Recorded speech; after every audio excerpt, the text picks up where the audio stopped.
Nous allons devoir ingérer, absorber, comprendre une connaissance nouvelle dont on n'avait pas besoin avant, qui est de tout situer par rapport à cette question du changement climatique. On va devoir faire ça absolument partout, et donc on va notamment devoir le faire pour l'épargne.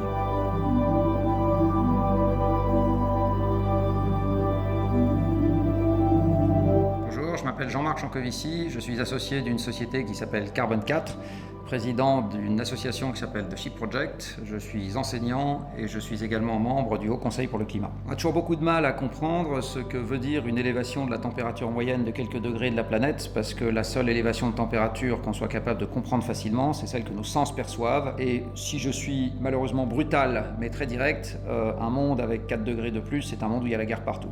C'est un monde dans lequel il y a de l'insécurité alimentaire généralisée, c'est un monde où les coraux sont morts, c'est un monde où la quasi-totalité des forêts ont disparu de la surface de la France, c'est un monde où des centaines de millions ou des milliards de gens ont dû migrer pour aller voir ailleurs le temps qu'il faisait, c'est le cas de le dire. Donc c'est un monde barbare où malheureusement la démocratie et la stabilité seront un lointain souvenir. Ce qu'on essaye de faire à Carbone 4, c'est d'outiller les entreprises essentiellement, pour que, elles comprennent de quoi il retourne quand on parle de changement climatique et de rôle de l'énergie dans le fonctionnement du monde moderne, et deux, qu'elles aient progressivement de plus en plus envie de ce qu'on appelle décarboner leur activité, c'est-à-dire de faire en sorte qu'on arrive à vivre, c'est-à-dire à se nourrir, à se loger, à se déplacer et à trouver la vie sympathique et à rigoler avec les copains, dans un monde dans lequel il y a de moins en moins d'émissions. C'est ça notre combat. Typiquement, si j'exploite une mine de charbon, je ne suis pas très bien placé. Si je vends des vélos et que je les répare, je suis plutôt bien placé. Alors là, voilà 2 exemples évidents.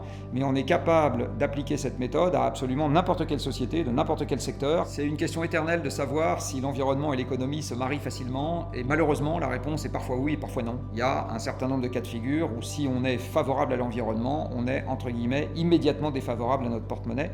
C'est assez normal parce que l'économie s'est construite en considérant que l'environnement ne valait rien. Si aujourd'hui vous êtes dans l'exploitation forestière, vous comprenez qu'en ce moment, en France, les arbres malheureusement se portent de plus en plus mal.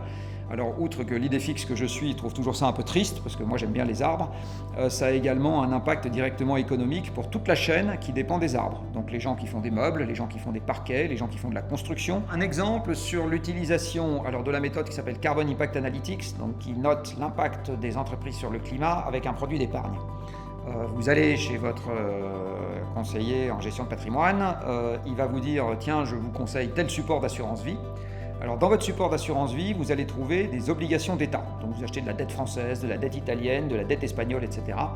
Dans Carbon Impact Analytics, on note la performance environnementale des États, essentiellement avec en gros ce qu'on appelle l'intensité carbone de leur PIB, c'est-à-dire qu'on va regarder si pour faire 1 euro de valeur ajoutée, les pays ont mis plus ou moins de CO2 et de gaz à effet de serre dans l'air. Voilà, en fonction de ça, on considère qu'ils sont plus ou moins vertueux.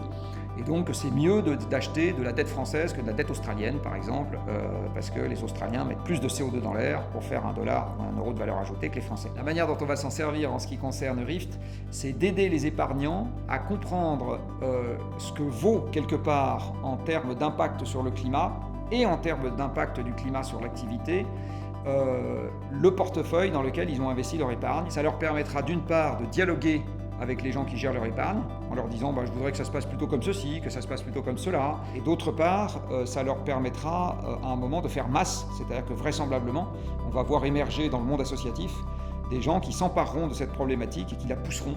Et ça forcera en face le monde financier à changer la manière dont il est organisé, ce que tout le monde va devoir faire à un moment ou à un autre. Dans tous les secteurs, il va y avoir des gagnants et des perdants, et on essaye de les identifier.